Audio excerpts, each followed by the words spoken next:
Hi, this is Annie Grace, and I am answering readers' questions. And today I have such a great question. It is, why do I drink even though I don't want to? So to answer this question, I want to tell you a little bit of a story. And this story is going to be about bison hunting and gathering raspberries.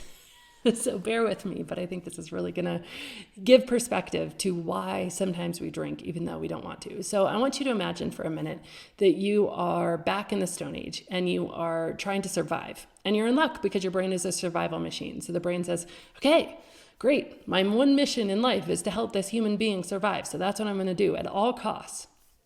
And so one of the ways the brain helps us survive is by producing dopamine. And dopamine is a neurotransmitter. And neuro basically means brain, and transmitter means like mover of information. So what dopamine does is it helps information move around the brain. And so you're back in the Stone Age and you're looking around and you find a raspberry bush. Your brain is going to shoot off dopamine because you eat that raspberry tastes good, and your brain says, hey, this thing we need to do. This is a good thing to do. This is going to help me survive. And so the brain says, yes, let's remember this. This is important. We need to do this in order to survive. And so it creates a dopamine response in the brain. And, say you are hunting in the Stone Age and you are doing target practice. And every time you hit the target, guess what you have? You have a little bit of a dopamine rush because it's simulating maybe hitting an elk or a bison. And that is a thing that your brain knows, okay, if we do this, this is important. We do this and we get fed. We do this in order to survive. So it becomes this feedback loop that says, oh yes, this thing you just did, we want to do that again.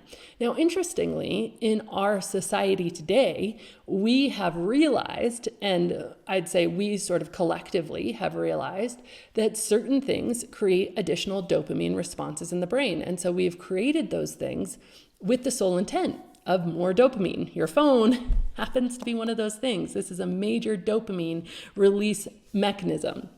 But so are video games. So for instance, when you were in the Stone Age, you could maybe hit the target like once every 10 times or, maybe once or twice a minute, right? And you'd hit actually a bison, a few times a month maybe, or a few times in a lifetime. I don't know, but it was very, very few.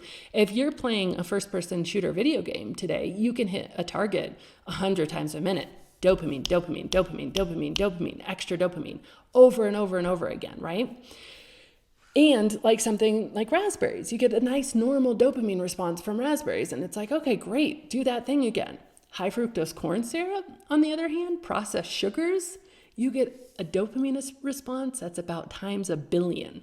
So where raspberries would create a little dopamine response, candy is going to create a really massive dopamine response. Where hitting a target would create a small dopamine response, first-person shooter video games are going to create really large dopamine responses. So what's the problem? The problem is that dopamine response is telling your brain that thing you just did, you need to do that again in order to survive.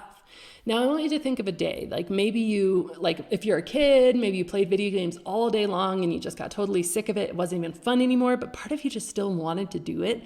My son talks to me he's like, I don't get it. I don't even know why. I'm so done with this, but I can't stop, or maybe you ate so many sweets, you almost felt sick. You just kept eating and eating. Maybe it was that piece of cake and you had 2 or 3 pieces of cake and you're like, oh, it doesn't even taste good anymore. Why do I feel compelled to do this?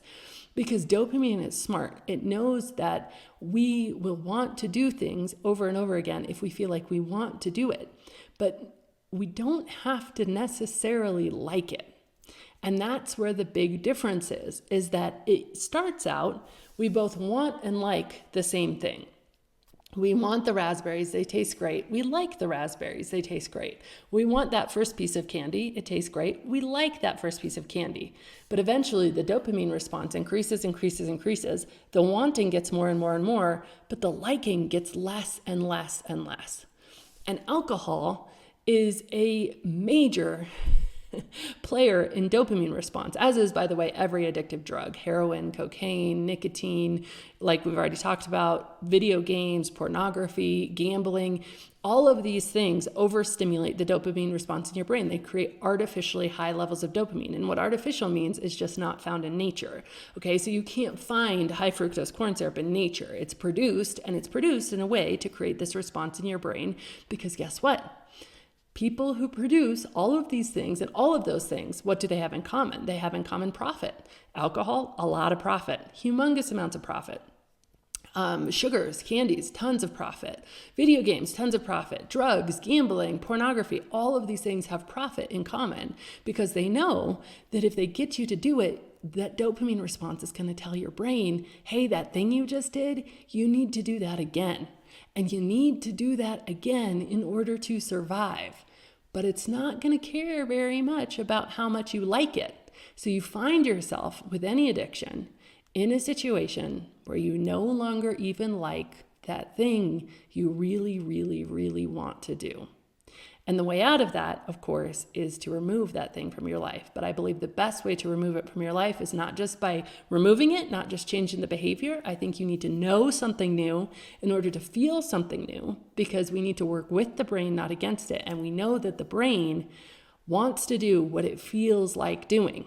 And so there's ways through knowledge and emotion to actually change how you feel about having a drink, so that you don't want it and you don't actually like it. And that's a beautiful place to be. And if you're curious about that and you really want to go on this journey, I would actually invite you to join us at nakedmindpath.com, where we go deep into this. We actually spend an entire year together where, and of course that sounds like a lot, and you're like, oh, I don't need that. And so if you don't need that, the alcohol experiment is probably great for you. But if you really want to dig into this, if you're really at a place where you're like, want to change this for good in your life, then it does take some time to change your thoughts, to change your emotions, to change your desires around alcohol, so that you can let it go and get out of that dopamine cycle that's been keeping you stuck in a really effortless and freeing way. So hopefully that story about bison hunting and raspberries helps you understand why it is you can want to drink when you no longer even like it.